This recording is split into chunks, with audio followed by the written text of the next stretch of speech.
जय माता दी। दोस्तों, हमने अपने पिछले वीडियो में पार्ट 16 में आपको 17 ज्योतिषीय सूत्रों के बारे में बताया था। आज हम आपको कुछ और रोचक ज्योतिष सूत्र बताने जा रहे हैं जो हर किसी जातक के लिए जो ज्योतिष में रुचि रखते हैं मील का पत्थर साबित होंगे। हमने डिस्क्रिप्शन बॉक्स में अपनी पिछली वीडियो का लिंक दिया है जिसमें हमने आपको कुछ और ज्योतिषीय सूत्र बताए थे। तो आइए जानते हैं आज के वीडियो में ज्योतिष के कुछ अनमोल सूत्र। तो शुरू करते हैं। दोस्तों, पहला सूत्र है कि यदि सूर्य कुंडली में लगन के स्वामी के साथ कहीं पर भी बैठ जाएं, ध्यान दीजिए, पहला सूत्र है कि यदि सूर्य कुंडली में लगन के स्वामी के साथ कहीं भी बैठ जाएं तो ये विशेष लाभ देने वाले हो जाते हैं। तो नोट करें कि यदि सूर्य लगन के स्वामी के साथ कुंडली में कहीं भी बैठते हैं तो वो विशेष लाभदायक सिद्ध हो जाएगा। क्यों हो जाएगा? क्योंकि सूर्य ग्रहों के राजा हैं, सूर्य नैसर्गिक बलि हैं, और ये राजा यदि किसी के व्यक्तित्व के स्वामी के साथ कहीं भी बैठते हैं तो वो विशेष रूप से फायदेमंद हो जाता है, लाभ देने वाला बन जाता है। अगला सूत्र है, यदि लगन का मालिक कुंडली में उच्च का हो, लगन का मालिक यानी कि लग्नेश कुंडली में उच्च का हो तो जातक धनवान, दानी और विख्यात होता है। जाहिर सी बात है कि लग्नेश यदि कुंडली में उच्च के हो जाएं तो जातक को ये विख्यात तो कर ही देंगे, जातक के दानी तो बना ही देंगे और जातक को ये धनवान भी बना ही देंगे। और लीजिए, अगला सूत्र इस प्रकार है, कुंडली में छठे घर का स्वामी 8वें घर में जाकर बैठ जाए। छठे घर का स्वामी 8वें घर में जाकर बैठ जाए तो ये आप सभी जानते हैं कि विपरीत राजयोग के बारे में, और मैंने पहले भी बताया कि यदि छठे घर का स्वामी 8वें घर में जाकर बैठ जाए तो यह विशेष लाभदायक हो जाता है। लेकिन इसके साथ अगला सूत्र भी सुनिए, ऐसे में जातक किसी पर भी यकीन नहीं करता, यानी जातक को औरों पर यकीन नहीं होता है, यानी कि जातक औरों पर यकीन करने के मामले में कमजोर होता है। तो हमारा अगला सूत्र है, कुंडली के अष्टम भाव में, ये अष्टम भाव है, तो अगर कुंडली के अष्टम भाव में यदि गुरु और शुक्र की युति हो जाए, दोनों गुरु और शुक्र की युति हो जाए और जातक कोर्ट कचहरी के चक्रों में पड़ जाए तो वहां पर जातक की हार होती है, यानी कि जातक को कोर्ट कचहरी के मामलों में हार का सामना करना पड़ता है, कई तरह के कष्ट उठाने पड़ते हैं। यह सूत्र बहुत ही स्वाभाविक और सिद्ध है। दोनों के दोनों गुरु अगर कुंडली के अष्टम स्थान में हो, क्योंकि शास्त्र कहता है कि कुंडली के अष्टम स्थान में सभी ग्रह खराब रिजल्ट देते हैं, उस अवस्था में दोनों गुरु जो कि ज्ञान देने वाले हैं और अगर ये अष्टम में चले जाएं तो फिर ये कष्ट देने वाले बन जाते हैं। ये एक स्वाभाविक बात है। तो अगर दोनों गुरु ही अष्टम में चले जाएं और जातक शंकालु हो जाए तो इसमें कोई आश्चर्य नहीं। और लीजिए अगला सूत्र, अगर कुंडली में कर्क राशि में चंद्रमा हो, कुंडली है और इसमें जो है कर्क राशि जैसे 4 नंबर में चंद्रमा हो तो सोमवार का दिन जातक के लिए विशेष अच्छा होगा, यानी कि सोमवार के दिन जातक के लिए विशेष शुभ होंगे।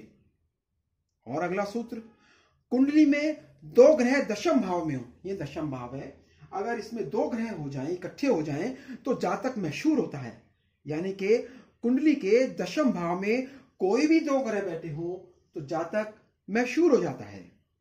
अगला सूत्र, जन्म कुंडली में सूर्य और चंद्रमा नवम भाव में हो, ये नवम भाव यानी कि भाग्य स्थान, तो अगर जन्म कुंडली में सूर्य और चंद्रमा नवम भाव में हो तो जातक बहुत ही धनवान होता है, यानी कि आत्मविश्वास का कारक सूर्य और मन का कारक चंद्रमा दोनों के दोनों भाग्य में जाकर संबंध बना लें और जातक को मशहूर बना दें, धनवान बना दें, तो इसमें कोई आश्चर्य की बात नहीं है।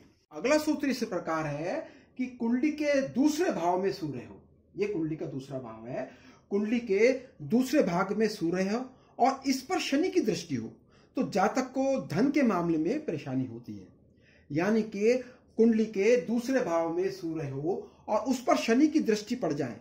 यह सूत्र भी बहुत सरल है और ध्यान से समझिए तो आपको सरलता से समझ आ जाएगा। सूर्य जहां बैठते हैं उस भाव को जलाने का काम करते हैं और सूर्य सम्मान है, सूर्य पैतृक संपत्ति का कारक है।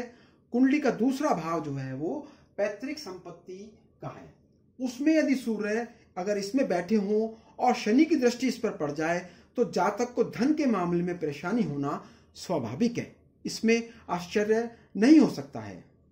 और लीजिए अगला सूत्र, यदि नवम भाव का स्वामी, ये नवम भाव है, इसका स्वामी अगर केंद्र में, ये 4 केंद्र हैं, इनमें से कहीं पर भी हो तो जातक बाल्यावस्था में ही उसका भाग्य उदय हो जाता है।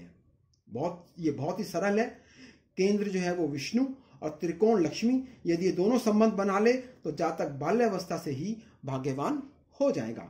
और लीजिए अगला सूत्र, कुंडली में पंचमेश और नवमेश की युति सप्तम भाव में हो। कुंडली में पंचमेश और नवमेश की युति सप्तम भाव में हो तो यह महान राजयोग बन जाता है। कुंडली में पंचम के स्वामी और नवम के स्वामी दोनों जाकर के सप्तम भाव में बैठे तो क्या होगा? ये पहले तो दाम्पत्य घर है, दूसरे यहां बैठे ग्रह लगन पर दृष्टि डालेंगे, यहां से 7वीं दृष्टि जो है वो सीधे लगन के ऊपर जाएगी। और दूसरे जो है वो तीसरा जो है वो केंद्र त्रिकोण राजयोग यहां पर बन जाएगा। और पंचमेश और नवमेश की युति सप्तम भाव में हो रही है तो ये महान राजयोग कारक बन जाएगा, इसमें कोई आश्चर्य नहीं है। अगला सूत्र है, राहु और केतु त्रिकोण में हो। ये 1, 2 और ये 3 त्रिकोण है। राहु और केतु त्रिकोण में हो और केंद्र के स्वामी के साथ संबंध बना ले तो ये श्रेष्ठ योग कारक बन जाता है। अब जरा राहु केतु के बारे में समझिए। राहु और केतु त्रिकोण में हो और इसी त्रिकोण में केंद्र के स्वामी आकर के बैठ जाएं, यानी कि कुंडली के भाग्य भाव में यदि पाप ग्रह आकर के बैठे तो वो अपने आप को शुभ कर लेता है और श्रेष्ठ फलदायी सिद्ध हो जाता है। तो अगर 9वें भाव में राहु हो और केंद्र का स्वामी आकर के बैठ जाए, ये पहले तो त्रिकोण और केंद्र राजयोग बनाएगा, दूसरा राहु के साथ संबंध बनाकर वो योग कारक बन जाएंगे।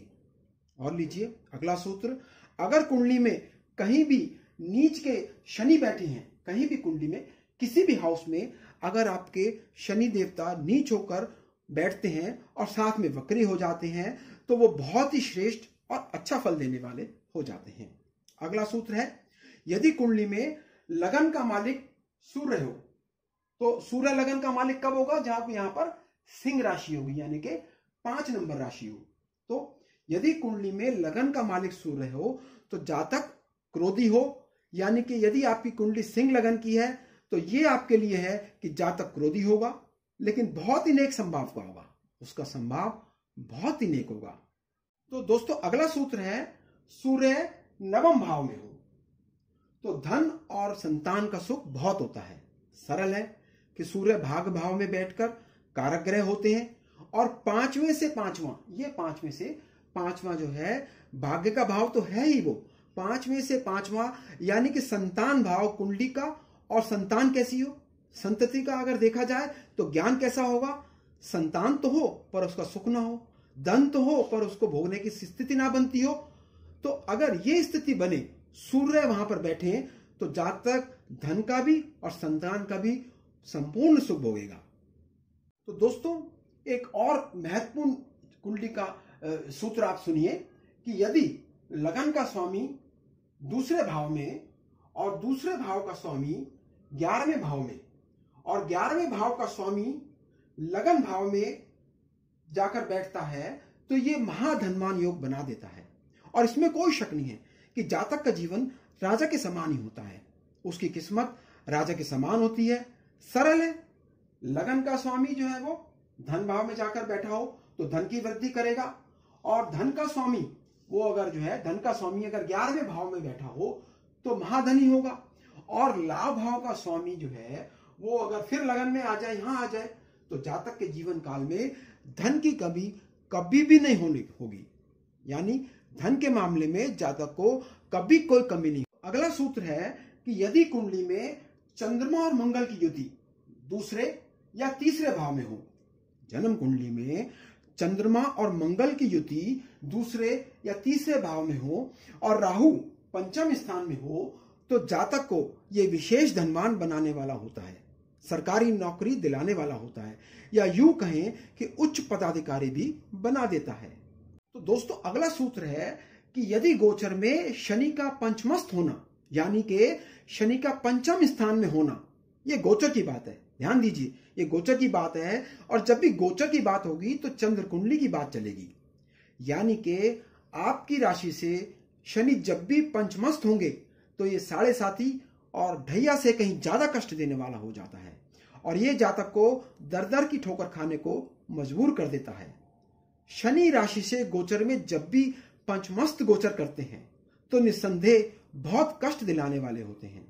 ज्योतिषियों ने कई तर्क दिए हैं कि जातक को घर छोड़ना पड़ता है, परिवार छोड़ना पड़ता है, कई तरह की समस्याओं का सामना करना पड़ता है। तो दोस्तों, ये थे कुछ सूत्र जो हमने आपके लिए लेकर आए थे। आप इन सूत्रों को कहीं नोट कर लीजिए। इनमें से बहुत से सूत्र तो आप जानते होंगे, जो नहीं जानते वो आप लिख लीजिए, काम आएंगे। औरों की कुंडली को जब आप देखेंगे तो वहां पर इन सूत्रों का आप प्रयोग कर सकते हैं। आप अपनी कुंडली में भी इन सूत्रों को लगाकर देख सकते हैं। जय माता दी।